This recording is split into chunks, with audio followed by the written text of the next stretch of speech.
Isinugod sa ospital ang dalawang It's Showtime hosts na sina Kim Chiu at Darren Espanto, sa kalagitnaan ng kanilang pagpe-prepare sa paparating na magpasikat performance. Sa kanilang kanya-kanyang Instagram account, ay ibinahagi ng magkaibigan ang kanilang mga larawan, kung saan makikita ang kani-kanilang entry matapos mapunta sa ospital. Ibinahagi ni Kim Chiu ang larawan niya na kuha sa loob ng ambulansya, nakita ang kanyang mga hita. Saad ng aktres sa caption, magpasikat realness.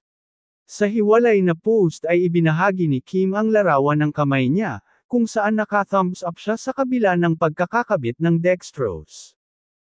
Anya, all good with hand praying and red heart emojis. Samantala, tulad ni Kim Chiu, ibinahagi naman ni Darren Espanto ang kanyang larawan na naka-thumbs up, at kapansin-pansin ang bandage sa kanyang kamay.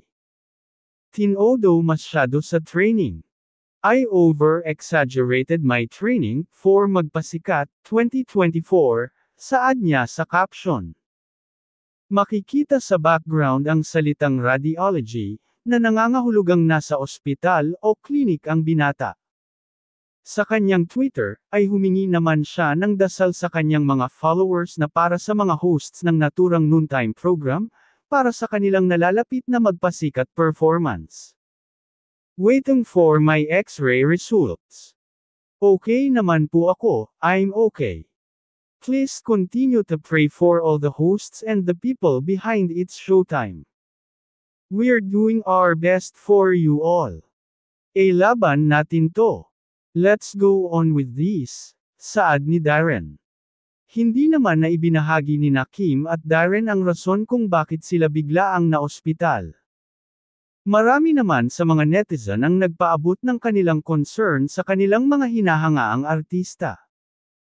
Understandable, you want to make people happy, but when you abuse your body, mind and heart with too much work, stress to keep up with hectic schedules, and worse, less or no sleep, your health is in danger.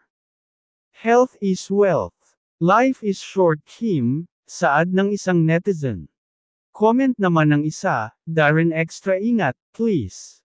We'll pray even more for everyone's safety and protection. Ang Magpasikat Week ay isa sa mga inaabangan ng mga madlang people sa It's Showtime, kung saan naglalaban-laban ang mga host sa pamamagitan ng pagpapamalas ng kanilang mga talento. Talagang pinaghahandaan ito ng mga hosts at paniguradong may pasabog ang mga ito, lalo na't 15 years nang umeere ang naturang programa.